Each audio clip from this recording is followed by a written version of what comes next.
Hi guys, welcome back to the desktop for another rules breakdown.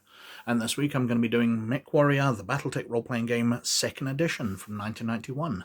Now, the 1st edition had come out in 1986, and there was a 3rd edition which came out much afterwards in 1999, which has had a reprinting as Classic BattleTech RPG in 2007. And I believe that's the current version of the rules, although obviously it's not really supported that much anymore. Now, I don't have the 1st or 3rd editions, I only have the 2nd edition, so that's what I'm going to be covering. Now, MechWarrior is by the Fazer Corporation, who also did Shadowrun, and a lot of the formatting inside is very, very similar, down to character templates. There's some very nice color templates in here, which will prove very, very useful as we go through the instructions. But let's have a look at the rules.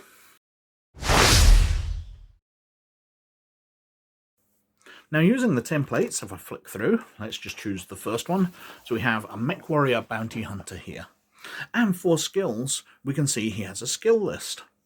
Now, very nicely, they have calculated out what you need to roll over already on these templates. So we roll 2d6, and we are trying to roll against his piloting mech. He has a skill of 3, and he needs to get a 4 or higher. So we roll, and we get a 4 exactly. So he succeeds. He has a stealth skill, so he's trying to sneak around. He needs a 6 or higher. So again, we're rolling 2d6, and we are rolling against that. Now, obviously, there's penalties involved. If he's going through a very brightly lit area, the Games Master may apply a penalty, so it's making it harder. So might decide a 2-point penalty, so he needs to roll an 8. Or if it's dark and shadowy and easy to sneak, they might add a bonus, so it would take it down to, let's say, a 4 or better. But let's say he's trying to sneak through a brightly lit area, the target number's 8. We roll, and we roll 8 exactly, so our MechWarrior Bounty Hunter succeeds. Now, initiative in MechWarrior is based around the reflexes attribute. And again, you're rolling 2d6, but this time you're adding them to your reflexes. So our bounty hunter here has a reflexes of 6. So he rolls a 6 plus 2d6. Let's have a flick over. Do we have different ones? Here we have the grizzled veteran, who has a reflexes of 4, which gives him 8 plus. So he is rolling 2d6 plus 6. And we get 9, 15. And the grizzled veteran over here, I will center that better, is rolling 8 plus 2d6, and he gets that, so he gets 11. So the grizzled veteran goes first, as he has the lower amount. So for combat, we'll keep the bounty hunter, we'll keep our fingers in that page, and we'll flip on to combat. And we can see there is a ranged combat modifiers table, and we apply those to his skill roll. So, he is trying to shoot his gun, so he has his small arm skill. He needs to roll a 5 plus. And if he's shooting at short range, then it's just a 5 plus. If it's medium range, then he's going to need 5 plus 2. Long range, 5 plus 4. If his target is running, then the target goes up. If he is running, then his target goes up. If he's taking careful aim, if the target is prone, if they're in full cover. Now you apply all of these, and you make the skill roll. If the target is taken up to higher than 12, then the target is considered to be in full cover and impossible to hit. So you can't luck out by rolling a double 6, an auto success on something, if somebody's in complete cover. If they're in 13, you cannot attack them, or 13 or higher. So we are rolling his small arm skill 5. We'll say he's only walking. The target is only walking. Or he has walked, so it's +1. And it's at short range, so he needs a 6 or higher. And he rolls a 9, and he succeeds. Damage in the system is based around the weapon, so if we flick on a few pages, but we need to remember the burst fire rule. So we'll come back to that in a second, if we can find our weapons. So we have a flamer pistol. Let's just find an ordinary sort of gun. There, a rifle, a submachine gun. There, something worthy of burst fire. So we have a standard submachine gun which does 3d6 damage. So when we're rolling for damage, when they've succeeded, you roll 3d6. We have 12 damage there. Now there's other things where 3d6 plus 3, 2d6.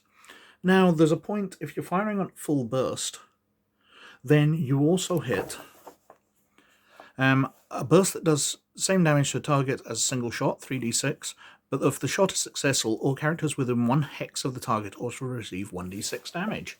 So, if you're firing at a group of enemies, you hit your main target with your 3d6, and then you roll 1d6, so let's say 4, to hit somebody stood next to him.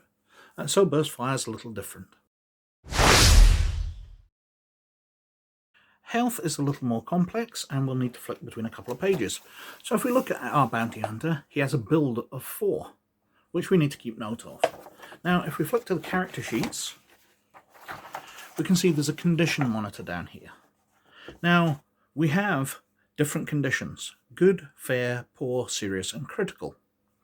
And based on the character's build, up the top here, so his 4, we mark off that 5, 6, 7, and 8 are automatic. So he has 8, 2 for each of his points of build, condition boxes for good. He has 8 for fair, he has 8 for poor, 8 for serious, and 8 for critical. If he had 5, he would have 10, 6, 12, 7 he would have 14, and 8 he would have 16 health boxes for each of the levels. Now we'd rolled 12, he's got a condition of 4, so he has 8. So he fills in all those boxes of good, and 4 in fair. So he's up to fair condition already. Now, as he's in fair condition, he needs to make a consciousness save against 5 to avoid falling unconscious. So he rolls 2d6. They're unmodified by anything unless he has the toughness advantage, where he would roll 3d6 and choose the 2 highest. But just basically, you're rolling 2d6 and you need to get a 5 or higher. So he rolls an 8 and he stays conscious.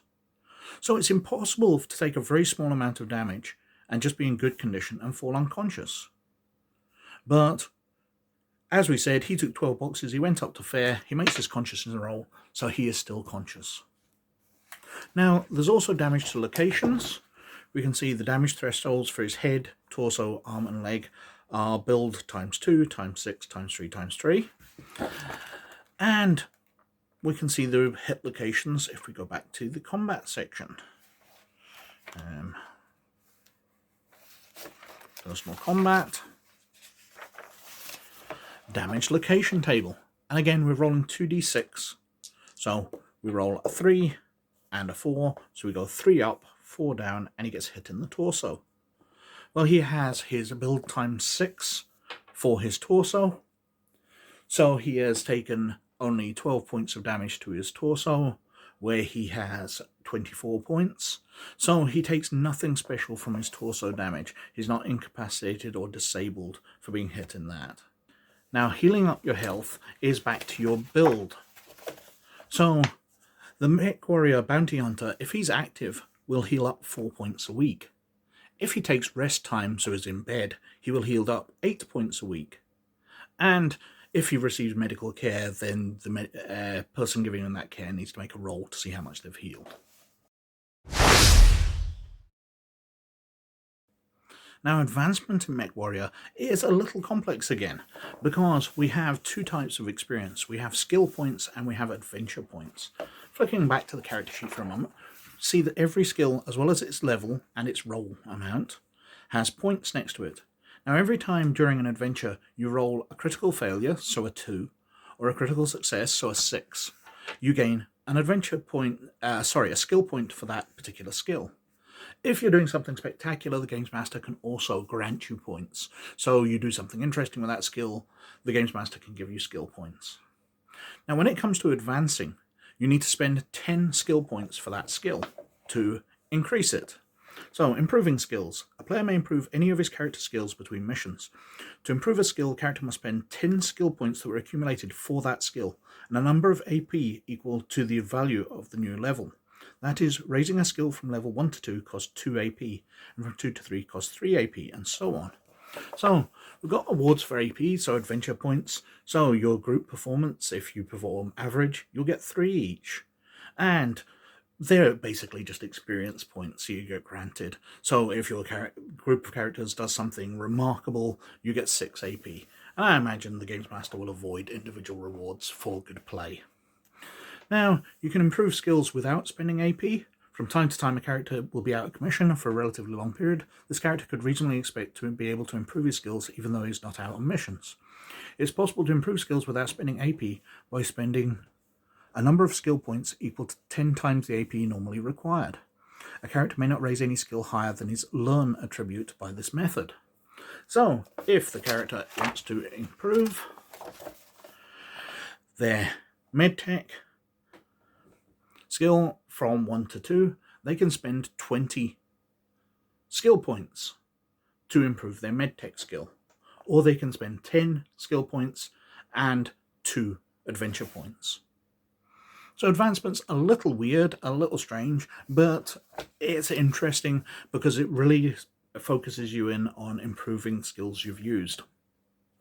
You can also buy new skills by spending 10 skill points and 1 adventure point, and you can improve attributes by spending adventure points equal to 10 times the value of the new level. So if they wanted to improve their reflexes to 7, they would have to spend 70 adventure points. So it's possible, but very, very expensive.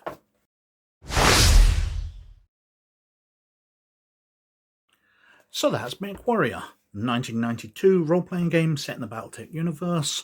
It's a lot of fun. It's got some interesting rules in there. It's really well integrated with the BattleTech battle game itself, especially within adventures, where when you get in combat in the mechs, you leap over to the BattleTech rules for large-scale combat, as many older role-playing games did, because obviously Dungeons & Dragons had its origin as the adventuring side of the chainmail wargame. But, as always, I think I've whittled on quite long enough. Very many thanks for watching this far. Please like, subscribe and comment, as that does me massive favours with the YouTube algorithm gods, as they look favourably upon you for doing that. But, most of all, you look after yourselves, and I'll catch you later. Bye now.